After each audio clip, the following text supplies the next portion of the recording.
Hey guys, welcome back to another weekly Wednesday vlog. So in this video, I'll address a few of the inquiries that I got from the previous videos that I've made. So last Thursday, I rented the 85mm 1.2 Canon L series lens to try with the Metabones adapter.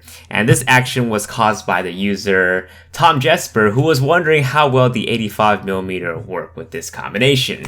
So first of all, in order to use the autofocus with the 85mm 1.2 lens, which by the way I don't have with me because I already returned it, you will first need to update your Metabones to 0.49. I was actually freaking out when I first had the lens in my hand, like the autofocus wasn't working until I updated it. So it seems like this issue was barely resolved considering the fact that I was on 0.48 and the latest update is 0.49. Anyways, I don't have any menu footage to show you guys like how I did it with the other autofocus tests, but I can confirm this combination works very well. Center focusing works like a champ, and even the selective point focusing wasn't too shabby. So let's go ahead and take a look at one of the photos that I have. This photo was shot with the 85mm 1.2 Canon lens. I took some more photos, but I left my hard drive at work, so fail on my part. I actually ported some of the photos to my tiny little Samsung T1 drive, so luckily I still have one example to show you guys. So I have to admit, shooting at 1.2 was definitely a challenge. I don't think I got tack-sharp images because 1.2, you just have to have like really fast shutter or really steady hands. I wasn't getting tack-sharp images like I would with the native lenses like the 55 or the 35 on my Sony A7R II. But again, this photo right here, even though it's not that sharp, it might just be user error on my end. I wish I could show you more photos, but this is essentially going to represent a lot of the photos that I took that day. So again, I preached it before. If you are a portrait photographer or if you do any work where you have control over the environment and you want to make a switch to the A7R II with adapted Canon lenses, then I'd say definitely go for it. Hop on that Sony train because I totally am not regretting the change right now. So I am planning to make an A7R II video after this month, so hang on tight to see what I have to say about the camera in general. Alright, so moving on, a lot of you guys have requested for some more 24-70 G Master photos. Here are some right now. I also took the 24-70 G Master over the weekend to San Diego to shoot a friend's graduation and another friend's wedding. And I have to admit, some of these photos aren't my best work as I shot very leisurely. But I still like to go over the performance and the image quality of the lens. So let's start off first with some of the photos I took of my girlfriend Vivian. This was taken on the same day that I took this photo, the 85 with. So this is shot with the 24-70 at 48mm 2.8. It is incredible. It's not that sharp, but it's okay. Doesn't look too bad at all. Yeah, let's see. This was the original photo. Right, brought a lot of color back to it.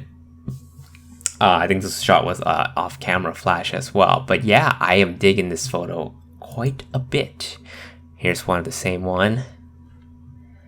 Alright, so let's move on to my friend's graduation. So my friend went to Claremont, and we were gonna do a full-blown photo shoot, a senior portrait for her.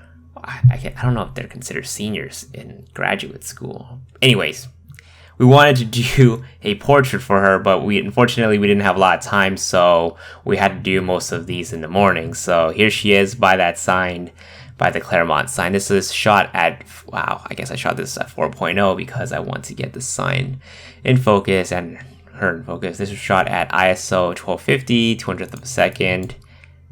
Not bad, pretty sharp. So I have to say this lens is fast. Like, I am loving the image quality it's coming out of it. There's absolutely nothing different or nothing much I have to add to that first 24-70 video that I did already. I mean, like, this was taken with high-speed continuous shooting. This is from one of the images that came in. I mean, like, most of the high-speed continuous stuff with the eye autofocusing, it pretty much nailed the sharpness, like, no problem. obviously that wasn't a really good picture. Here's one of her. It's just the end. This is nothing. I didn't really compose this. I didn't really pose her all that well. But again, running gun lens, it served its purpose. Look at it. Look how sharp her eyes are. Not as sharp as the 55, of course, but still pretty darn sharp. Here's some more photos. Well, I guess it's the same one. Here's a group shot. Shot this at 6.3.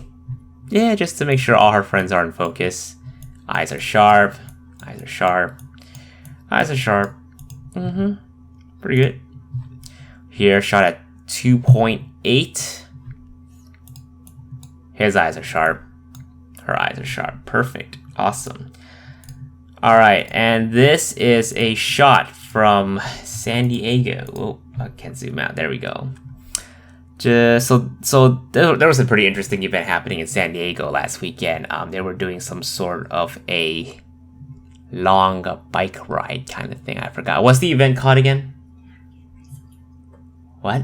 Amgen Race of California. Amgen Race of California. So these people are like biking 10,000 miles. Pro bikers. Look at them coming in. So I shot this at 6.3, 70mm at 25. I mean, 1/2500th of a second. Wow, sharp. Look at that. You can even see the reflection of this guy in front of this guy. Pretty sweet. Could have been at a faster shutter, I guess, but for the most part, freezes their action pretty darn well. Alright, moving on to the wedding. So I didn't shoot this wedding. I was just merely attending as a guest. They had a photographer there, and I wish they hired me instead, because that photographer was kind of in the aisle of the ceremony, just all up in our faces, not, you know, kind of blocking the view of the whole ceremony. But I'm not going to critique his work on it. Anyway, so I was just casually shooting this wedding. Kind of like how this one turned out. They were walking down the aisle after their first kiss, after their pronounced husband and wife. Pretty darn sharp, I guess. At 3.5. I was tracking them again. This was shot high-speed continuous as well. They started back here and they're moving forward. And here's one of my lovely girlfriend by the golf course. Sharp as it can be for a 24-70. Nice view. Again, shot with a 24-70. This one's at f2.8. Shot this at ISO 6400. Oh, not too bad as long as you don't zoom in. Not that much, not too much noise. I mean, I can probably smooth out with some noise reduction, but I don't think it's that necessary. Here's their first dance. Decided to make this black and white. The venue lighting wasn't that horrible, but yeah. All right, here's one of them. So the groom, or the husband now, is Chinese, so they brought in some lion dancing. So I got a lot of shot of that, you know, just kind of dancing around. But this is one of my favorite shots from the wedding. Just kind of them facing the lions, and the lions are like wishing them luck and, how do you read Chinese? 100 years of good health? Or 100 years of good together? I don't know, I can't read Chinese. Anyways, and here's the last shot of the day, just them eating the cake. So, let's head back really quick. Alright, so there's something that I would like to address. So a lot of people has been leaving me comments in the first video saying how heavy the 24-70 G Master lens is. Yes, it is heavy. Yes, I admit there are some shoots where I chose not to bring the 24-70 and brought the 55 instead because of its lightweight and portability and size and whatnot.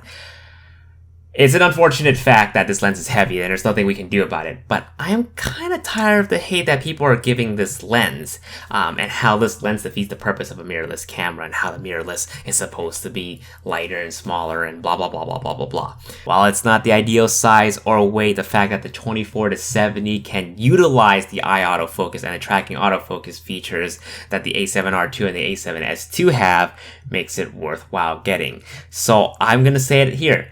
I've been getting sharper images with the eye autofocus and using the Sony bodies. Like, I am proud and happy that I made the switch.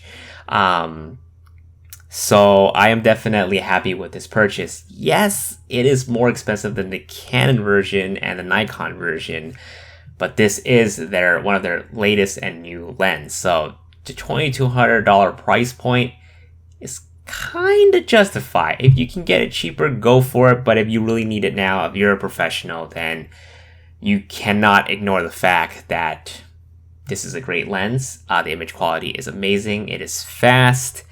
It's a little bit heavy, but if you're doing professional work, a lot of run and gun shoots, this lens is definitely worth getting. So again, my next major video would probably be a review of the A7R II and how it's been working for me in terms of videography and photography. So this will be my actual first review on this channel. So get excited for that. Well, I'm excited for it. I'm also going to be talking more about the 24-70 lens, but more about how it works as a video lens rather than a photography lens, because I think you guys got the point already. But maybe I'll reiterate some of those points again in that video. So definitely look forward to that, and I'll see you guys in the next video. Peace.